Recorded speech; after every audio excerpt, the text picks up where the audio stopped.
묶인 인생 고난으로 풀리다라는 제목으로 하나님 말씀 증거하도록 하겠습니다. 신앙생활을 해보니까 고난과 밀접한 관계가 있다는 것을 깨닫게 되죠. 신앙생활이라는 것은 고난을 어떻게 다루나 이런 것과 깊은 연관이 있습니다. 우리는 이렇게 질문합니다. 선하신 하나님이 왜 자녀들에게 고난을 주시는가?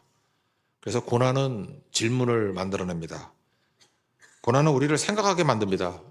그래서 전 그게 좋습니다. 생각하지 않는 사람들이 고난 때문에 질문하게 되고 생각하게 되는 거. 그게 우리 신앙 성장에 아주 중요하다는 것입니다. 고난은 그래서 깊이를 만들어냅니다. 생각 없으면 깊이가 없잖아요. 그래서 깊이 있는 사람들 보면은 고난 때문에 생각하게 되고 질문하게 된 사람들이 깊이가 있습니다. 고난에 대해서 가장 얕은 얄팍한 설명이 뭐냐 하면은 인과응보입니다. 제가 지금 불교를 공격하려는 얘기가 아니에요. 인과응보만큼 얕은 설명이 없습니다. 그러니까 우리가 고난당한다. 죄의 결과라는 거 아니에요. 그러니까 죄 때문에 고난이 온다. 아주 얕은 겁니다. 그러니까 이런 건 뭐 다 통하죠. 사고 당한 이유가 뭐야? 뭐 죄 때문에. 지금 뭐 질병 가운데 있는 이유가 뭐야? 죄 때문에. 왜 대학 떨어졌어? 죄 때문에. 왜 유산했어? 죄 때문에. 이거 얄팍한 설명이죠. 욥의 친구들이 이런 얕은 생각을 갖고 있었죠. 욥이 고난당하니까 다 죄 때문이래요. 죄 때문이다. 이렇게 얘기를 합니다. 요한복음 9장 보니까 예수님의 제자들도 얕은 설명을 하죠. 남에서부터 맹인인 사람. 맹인은요, 이렇게 눈이 안 보이기 때문에 귀가 발달돼 있습니다. 잘 들어요. 잘 들어. 우리 윤석현 형제 같은 사람 보세요. 너희들 이렇게 소곤소곤했는데 다 들어. 오, 귀가 되게 발달했어요. 그래서 음악도 잘하죠. 악보도 잘 못 볼 건데 정확하게 듣기 때문에 이렇게 음을 내잖아요. 그죠? 그거 다 외워서 하는 거 아니야? 그러니까 엄청난 거죠. 근데 맹인에게다가 대고 소리치면서 누구 죄냐고, 자기 죄냐고, 부모 죄냐고, 그 뭐 가슴에다가 상처를 주는 거죠. 그런 얘기를 한다는 것입니다. 예수님이 뭐라 그래요? 이 사람도 아니고 부모 죄도 아니다. 예수님 보세요. 하나님의 하시는 일을 나타내고자 함이라. 그 하나님 영광을 나타낸다. 뭐 그런 것도 될 수 있겠죠. 그 대답이 다르잖아요. 그러니까 이 얕은 질문 예수님이 참 무시하시고 가슴 아파했다라는 것입니다. 저도 설교를 하다 보니까 고난에 대해서 설명할 때는 되게 이 두 방향으로 묶이는 것 같아요. 첫 번째, 크리스천은 고난에 무너지지 않는다. 그러니까 고난이 나쁜 게 아니다. 뭐 이런 식의 설교를 하잖아요. 고난이 면제되는 건 아닙니다. 크리스천들도 고난은 있지만 우리를 무너뜨리지 못한다. 이게 참 위로가 되죠. 성경 내용이 다 그런 메시지 아닙니까? 예레미야 17장 7절 8절 보니까 하나님을 의지하고 의뢰하는 사람은 복 받는다. 8절.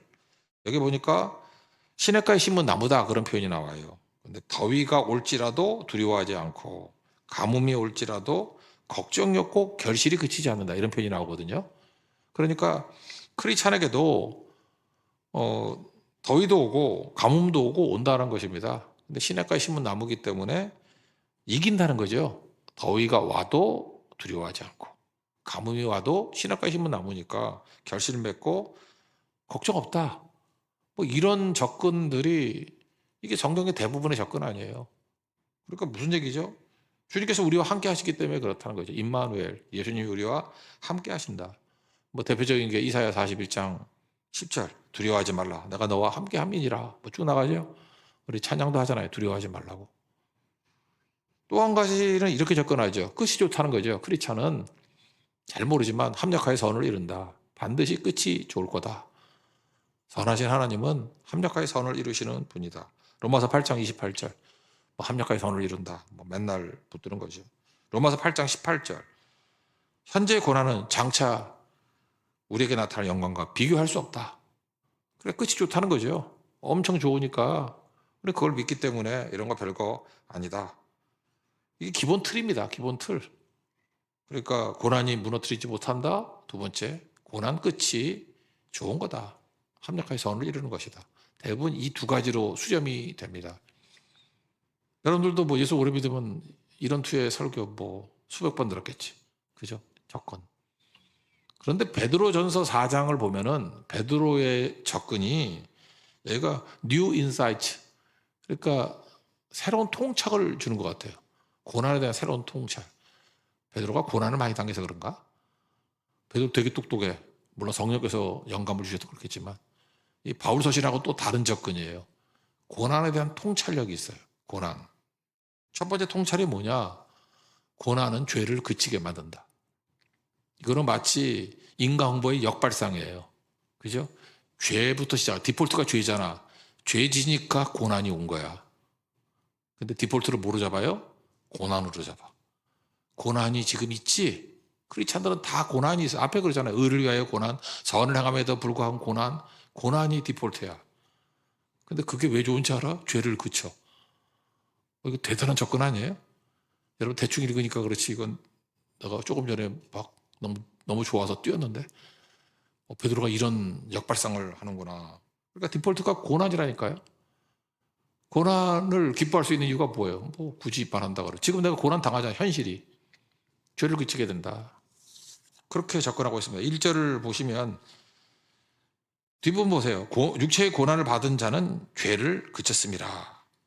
그러니까 suffered physically.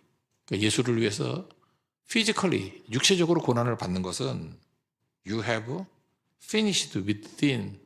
그러니까 죄를 끝내버린다.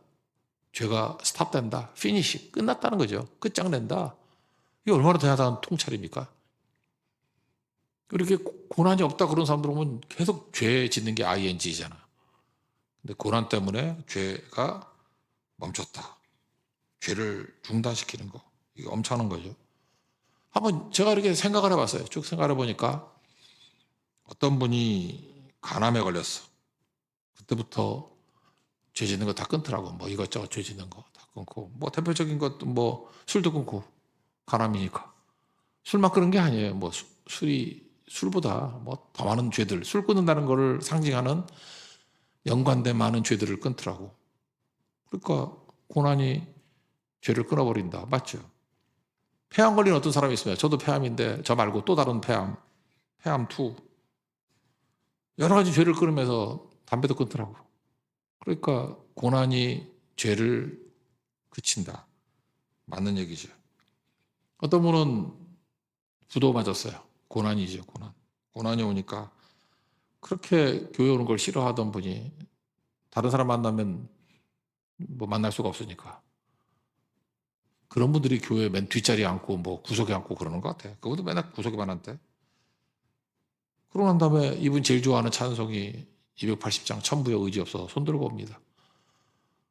그 찬송 맨날 집에서 부른대요. 그리고 변화가 되고. 잘 보세요. 그러니까 고난이 죄를 그치게 만드는 건 맞죠. 이게 베드로의 엄청난 통찰이에요. 그죠? 성령을 통한 이런 엄청난 통찰을 위하는. 나도 마찬가지라니까요. 고난 때문에 죄가 그친다는 거. 고난.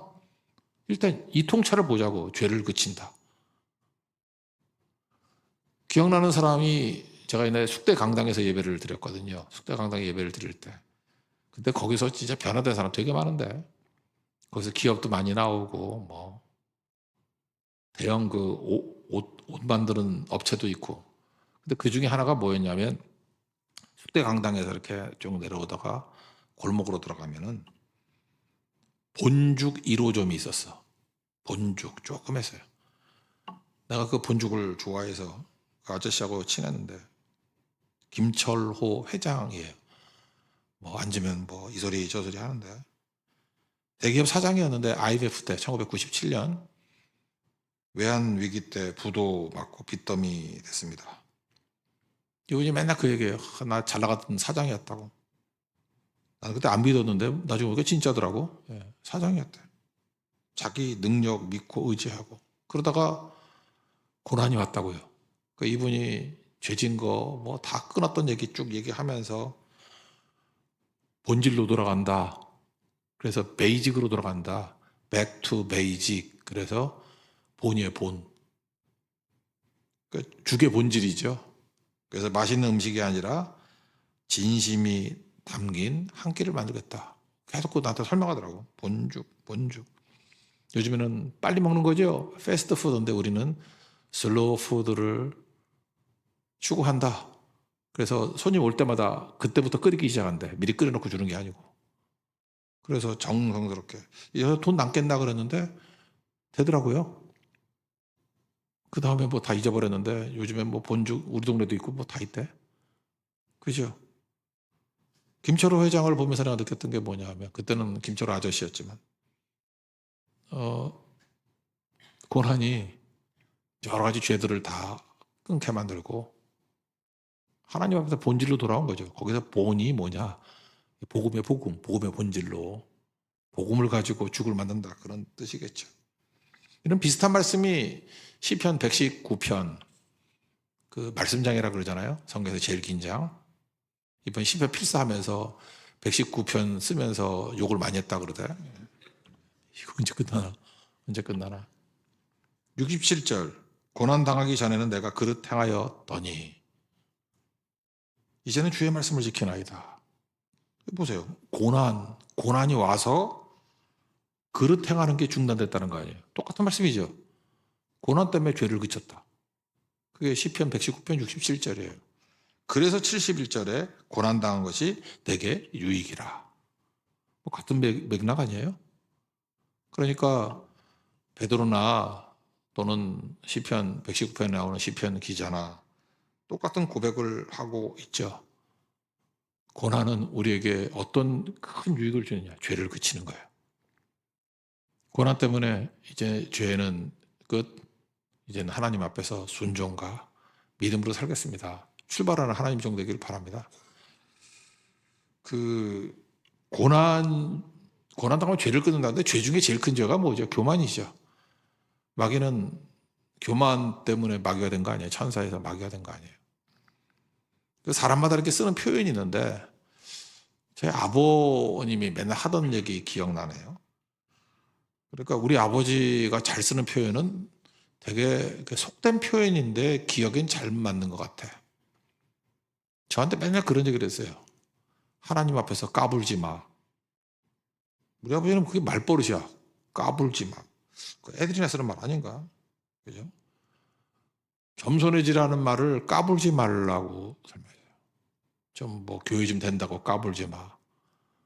좀 뭐 책 좀 팔린다고 까불지 마. 맨날 까불지 마, 까불지 마. 그러니까 우리 아버지도 맨날 가정예배 드릴 때 본인도 그런 기도 많이 했어요. 하나님 앞에서 까불지 않게 해주세요.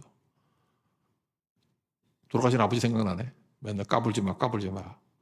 근데 그게 뭐냐면 우리 아버지도 고난을 여러 번 겪으셨는데 내가 옆에서 봤거든요. 봤는데 큰 고난 앞에서 죄가 그친 것 같아요. 그때. 그게 복이죠. 우리 놔두면은 죄 덩어리잖아. 죄 공장 아니에요, 공장. 근데 고난이 임함으로 말미암아 하나님 앞에서 까불지 않잖아요. 그래서 교만할 수가 없죠. 박살난 사람이 무슨 교만이 있어.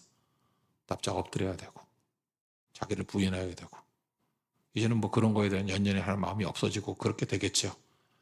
자, 우리 성도들이 고난 때문에 죄를 그치는 피니시 되는 죄가 그냥 끝나버리는 끝장나는 그런 축복과 은혜가 임하기를 바랍니다. 이게 새로운 통찰이에요. 오늘도 고난 앞에서 고난이 없어가지고 겸손하지 못한 사람들이 있어요. 내가 볼 때 차라기도 왜 안 나오냐 그러면은 내가 보니까 그래 뭐 너무 잘 나가는 사람들 잘 안 나오는 것 같아요. 나 속으로 그 생각이 들어. 저 너무 까부는 것 같은데. 그죠? 어떤 분은 저한테 그런 얘기 했어요. 아이 목사님 뭐 철학까지 가야 돼요. 우리 아버지같이 말은 안 했어. 까불지 마. 뭐 차량까지? 고난이 오면 차려 나와요. 그죠? 그러니까 제발 좀 그랬으면 좋겠어요. 하나님께서 아무리 부어줘도 좀 까불지 말라고. 그래야 그 빈 그릇에서 좀 사용할 거 아니에요. 그냥 사용할 만한 하면 교만해서 뒤집어 엎고 하니까 자기 부인하면서 잘 나갈 때일수록 까불지 맙시다. 그죠? 그럼 하나님 앞에서 길지 않은 인생이잖아요. 그래서 충성스럽게 잘 쓰임받을 수 있다라는 것입니다. 이 까불다가 까불지 않은 사람들 예를 든다면 이어령 교수님 같은 분이 계시죠. 이분은 정말 똑똑한 분이에요. 내가 이어령 교수님 옛날부터 글을 좋아했는데 이분은 20대 때부터 작가였고 20대부터 기자였고 우리 88 올림픽 때 뭐 굴렁쇠니 뭐 거기 기획 거 다 이어령 교수가 다 했던 거예요. 천재, 천재. 그래서 지성의 대표라 그러면 이어령 교수를 들 수 있죠. 젊은 날에 제가 좋아했는데 너무 반기독교야. 나는 왜 크리스찬이 아닌가. 뭐 버트란드 러셀 같은 뭐 그런 비슷한 제목의 글도 쓰고 그게 또 얼마나 논리적인지 그랬어요. 그랬는데 지성인인데 지성에서 영성으로 그런 책도 있죠.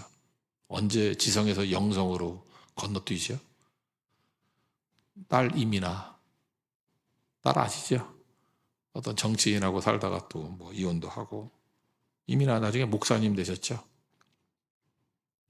이민아 목사님은요, 제가 LA 로스앤젤레스 집회 갔을 때 저랑 식사를 한 4시간 정도 했던 적이 있어. 대화를 되게 많이 나눴는데 LA 가면은 식당 이름도 기억나네. 백악관이라고.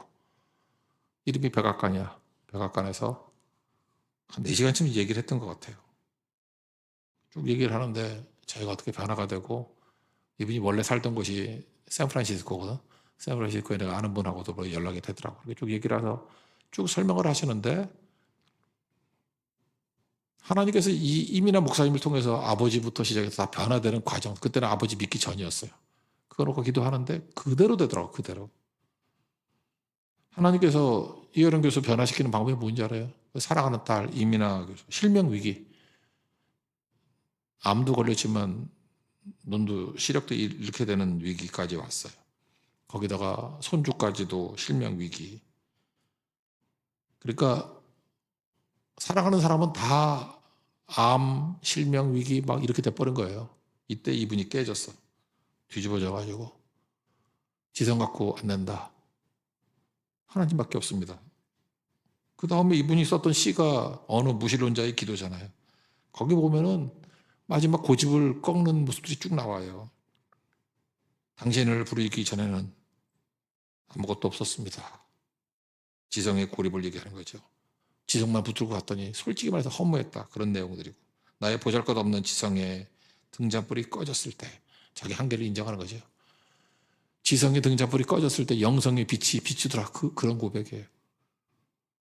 당신을 믿지는 않았지만 당신을 찾기는 했습니다. 뭐 구도자의 자세. 길 잃은 양이었다. 나는 나그네였다. 그 고백을 하는데 예수님 만나서 방황 끝, 목마름 끝되었다. 제가 볼 때 이현은 교수 옆에서 뭐 자세히 모르지만 이렇게 띄엄띄엄 따라하고 또 그 사위도 내가 알고 있는데 하여튼 그 이혼했던 사위 과정들 이런 걸 쭉 보면서 야, 하나님께서 이렇게 이끌어 가시는구나. 그러니까 여러분 지성이라고 너무 똑똑하다고 그러지 마십시오. 그거 고난이 죄를 그치게 만들어요. 이런 지성인들은요. 고난 후에는 절대 꺾이지가 않아. 근데 여러분 지성도 없으면서 왜 고집이 이렇게 세? 지성이 그러면 또 한 사람이 생각나요. 정근모 교수, 정근모 장관이라고 기억나지 않습니까? 하여튼 우리나라는 내가 개인적으로 볼 때 답답한 게 뭐냐면 원자력에 대해서 대가들이 지금 정부의 좀 반대쪽에 많이 서 있었어. 그래서 항상 원자력을 핍박을 하는 거야. 그리고 뭐 발안개기 돌리고 뭐 풍력 발전 뭐 이런 되지도 않던 짓들 하고 있었어. 근데 하여튼 정근모 이분도 원자력계 대가의 대가. 원자력. 이분도 뭐라 그래야 그 고집이 센 사람이죠. 난 정근모 장관 얘기할 때마다 열받아가지고 자기는 평생 1등만 했대. 어떻게 자기 입으로 그런 소리를 해? 평생 1등만 했대. 자기가 봤던 시험에서 떨어진 적이 한 번도 없대. 자기가 본 모든 시험은 다 1등을 했대. 그래서 나는 거짓말하는 자가 뒤져봤더니 진짜야. 뭐 이런 사람이 다 있어. 그러니까 우리나라에서 시험 제일 잘 보는 사람이 정근모예요. 정근모. 시험만 봤다면 1등이야. 여러분들은 뭐 시험에 들지요? 이분은 시험만 봤다면 다 1등이야. 정근모. 진짜라니까 이분 대단하다고. 근데 아들을 하나님께서 건드는 거예요. 이건 뭐 깨지는 게 그거밖에 없으니까. 아들이 만성 신부전증, 정지두라고, 정진우. 이분이 한계 복잡한 거예요. 자기도 과학자잖아요. 과학의 한계, 의학의 한계. 아들 살리겠다고 난리쳐가지고 자기 신장 떼줬어. 자기 신장 떼주고. 제 또래거든요, 거기. 제가 82학번이 82년에 떼주고 뭐 그때 난리치고 그때 유명했어요, 이 사건이. 정진우라고. 그때 예수님 영접하고 이분이 신앙인으로 변화가 되고 아들 건강 회복되고 신앙 회복되고 뭐래도 요즘 뭐 하는지 모르겠지만 하여튼 뭐 직장 좋은 데 다니고 있고 다 변화가 되죠. 잘 보세요. 고난이 내가 볼 때 이런 교만이라는 죄에 그치게 만들잖아요. 여러분들도 죄 공장같이 펄쩍펄쩍 뛰지 말고 하나님께서 여러분에게 고난 좀 주셨으면 좋겠어요. 고난이 와야 죄가 그쳐요.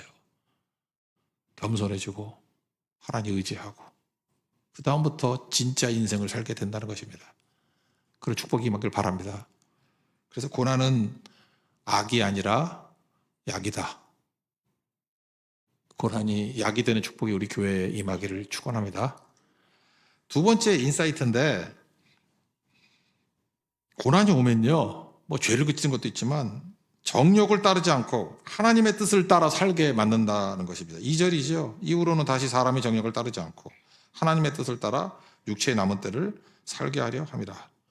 정욕대로 멋대로 살지 않고 하나님의 뜻대로 살아간다. 에베소서 5장 15절부터 쭉 나오잖아요. 지혜 없는 자가 찾지 말고 지혜롭게 하라고. 세월을 아끼라 때가 악하다. 지혜가 뭐예요? 오직 주의 뜻이 무엇인가 이해하는 것. 그게 지혜라 그랬잖아요. 지혜. 그러니까 고난은 우리로 하여금 정욕대로 살지 않고 죄를 그친 거나 마찬가지죠. 적극적으로 하나님의 뜻을 따라 살게 한다. 그런 겁니다. 여기 보니까 남은 시간이라고 그러잖아요. 남은 때를 살게 하려 합니다. 인생 길지 않죠. 남은 때. 참 와닿지 않습니까? 뭐 얼마나 맞서 우리. 뻘짓하지 말고 남은 때 하나님의 뜻을 따라 살게 하려 합니다. 그래서 고난 없으면요. 우리 뻘짓하다가 시간 다 보내. 세월 아껴야 되는데. 고난 오면은 고난은 시간 낭비 같이 보이죠. 아니에요. 오히려 집중해서 하나님의 뜻이 무엇인지를 알고 살아가게 만든다고. 어떤 제가 볼 때 그 질병 때문에 고난당하는 분하고 얘기를 나눈 적이 있는데 자기 이제까지 30몇 년 살았던 거 길이는 되게 긴 건데 제대로 못 살았대. 근데 중병 진단 받고 난 다음에 그 2, 3년 정말 가치 있게 살고 있다고. 맞잖아요. 정력대로 살지 않냐고. 하나님의 뜻대로 살게 한다고. 그게 뭐 나쁜 거겠어요? 어떤 고난이 오더라도 하나님의 뜻을 위해 사는 하나님의 종 되기를 바랍니다. 이 뻘짓이 뭐냐? 그게 3절에 나오죠. 음란, 정욕, 술 취함, 방탕, 향락, 무법한 우상숭배, 지나간 대로 조카도다. 이런 거 맨날 했잖아요. 지나간 대로 조카도다. 이걸 또 하려고? 아니죠. 이제는 시간이 별로 없어요. 그래서 예배, 기도, 선교 거기 집중해야지. 뭐 딴짓 할 거예요? 자꾸만 걸림돌 들지 말고 길지 않은 인생 이거 갖고 살아야죠. 여기 보니까 4절에 그들이 이상히 여겨 비방하나 이런 얘기가 나오죠. 우리가 하나님 말씀대로 순종하고 살면 예배, 기도, 선교 이러고 산다 그러면은 사람들이 우리한테 이상하다 그래. 여러분 이상하다 그런 사람 그런 소리 들어봤어요? 이상하다고? 술 마시다가 술집 안 간다 그러면 이상하다 그러고 룸살롱 가다가 안 간다 그러면 이상하다 그러고 요즘에 2차가 있나? 2차 가자 그래도 안 가니까 이상하다 그러고 그 이상하다 그래야 돼. 이상하다고. 시편 요즘에 필사하니까 71편 7절 나는 무리에게 이상함이 되어 사오니 이거 너무 재밌지 않아? 무리에게 거룩하게 사니까 말씀대로 사니까 이상함이 되었대. 이상한 변호사 우영우 우린 이상한 크리스찬 전병전이 돼야 되나? 앞으로도 이랑 똑같아야 되니까. 세상은 우리를 이상하다 그래요. 근데 세상은 우리를 낯선 사람이라 그런다고. 근데 그렇게 살면 예수님은 우리를 뭐라 그래요? 너는 정말로 반가운 사람이야. 그러는 거죠. 그래서 세상에서 우리 나그네라고 이방인이라고 이상함이 되었대. 이상함. 시편 71편 7절. 우리는 세상에 무리에게서 이상함이 되어 싸우니 이게 구별돼 사는 거죠. 거룩한 인생이지. 5절 이게 번역이 좀 뚜렷하지 않은데 그들이 산자와 죽은 자를 심판하기로 예비하신 이에게 사실대로 구하리라. 세 번역을 읽어드릴게요. 그들은 산 사람과 죽은 사람을 심판하실 분 하나님 앞에서 사실을 죄다 아뢰어야 합니다. 5절의 뜻이 뭐냐면 우리가 심판대 앞에 서게 되거든요. 죽고 난 다음에 하나님이 심판대 앞에 딱 서게 되면은 하나님 앞에 사실을 죄다 아뢰어야 된대. 우리 입으로. 할 말이 있어야 될 거 아니에요. 하나님 앞에서 우리 인생을 설명을 해야 된다고. 그때 주님, 나는 뭐 주님 주신 은사와 시간과 기회를 가지고 여기 앞에 있는 뭐 음란, 정욕, 술 취한, 방탕 뭐 이런 거 살고 맨날 뻘짓, 고집 부리고 뭐 교회에 걸림돌이 되고 뭐 선교에 방해가 되고 기도할 때 기도 못하게 만들고 예배에 방해 세력이 되고 뭐 이랬다 그러면 말이 안 되는 거죠, 말이. 그죠? 그래서 고난이 여러분 지렛대가 됐으면 좋겠어요. 하나님의 뜻에 헌신할 수 있는 그런 계기가 되는 축복이 임하길 바랍니다. 그게 고난에 대한 해석이에요. 고난이 와야 하나님의 뜻대로 산대요. 세 번째 해석, 성경에도 없는 건데 혼자 그냥 읽고 얘기하는 거예요. 고난에 대한 뉴 인사이트. 잘 모르겠어요. 고난에 대해서. 목회 했는데 이게 목회자들이 이렇게 고난을 보잖아요. 철없을 때는 뭐 고난에 대해서 다 아는 것 같이 설교하고 그랬는데 세 번째 인사이트가 뭔가 모르겠어요. 나 고난 잘 모르겠어요. 오늘 기도하다가 제일 많이 생각났던 게 신보미 집사가 생각이 나더라고. 28기니까 이제 한국 나이로 38 그러네. 아니 한국 나이가 아니라 만으로 38. 하나님께서 왜 이렇게 일찍 데려가셨는지. 지난주에 환영이 봤는데 환영이 꼬마 환민이 환영이 꼬맹이였는데 이제 중학교 2학년 되고 초등학교 5학년 6학년인가 5학년 되고 나 아무리 생각해도 이해가 안 돼요.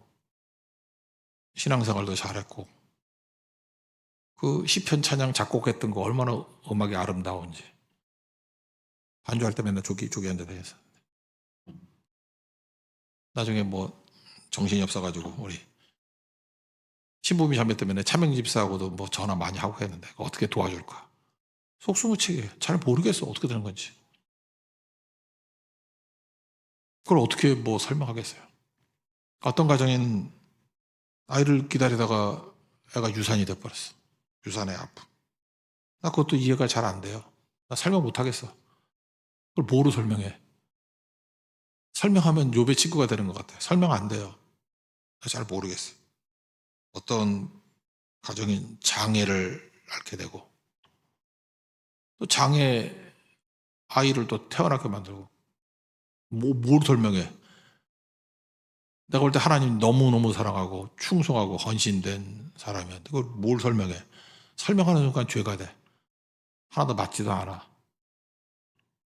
모르겠어요. 그러나 하나 확실한 건 주님 앞에 서는 날 알게 될 겁니다. 요한계시록 21장 4절 모든 눈물을 그 눈에서 닦아 주시니 다시는 사망이 없고 애통하는 것이나 곡하는 것이나 아픈 것이 다시 있지 아니하리니 처음 것들이 다 지나갔음 이러라. 천국 가면 이런 일이 벌어진다는 거예요. 다 모르는데 확실한 거는 하나님은 아셔요. 눈물을 눈에서 닦아 주실 것이고 이제 더 이상 사망도 없고 애통도 없고 곡하는 것 아픈 것 없어. 다 지나갔어. 다 지나갔어. 이제는 영원한 기쁨만 있어. 지금은요, 뭐 설교를 가지고 자꾸 이렇게 설명하는 게 마지막에 한계가 있는 것 같아요. 고린도전서 13장에 있는 사랑장 표현하고 똑같다고요. 지금은 거울로 보는 것 같이 희미하나 예수님 앞에 가면은 얼굴과 얼굴을 대하여 볼 것이고 지금은 부분적으로 하나 그때는 주께서 나를 아신 것 같이 내가 온전히 알리라. 확실합니다. 고난 아무리 연구해봐야 모르는 부분이 큰 부분을 차지합니다. 해석만 하려고 그러지 말고 주님을 신뢰하는 게 필요합니다. 주님을 신뢰합니다. 주님을 신뢰합니다. 가장 좋은 거 주시겠죠? 믿고 의지하고 승리하는 하나님의 종들을 바랍니다. 길지 않은 인생인데 이제 더 이상 죄 짓지 말고 죄 그치고 이제는 하나님의 뜻대로 순종하고 그리고 이제 해석의 능력이 아니라 주님께 맡기고 남은 인생 가운데 하나님께 주신 분량 안에서 헌신하고 고난을 이겨낼 수 있는 하나님의 거룩한 종 되기를 축원합니다.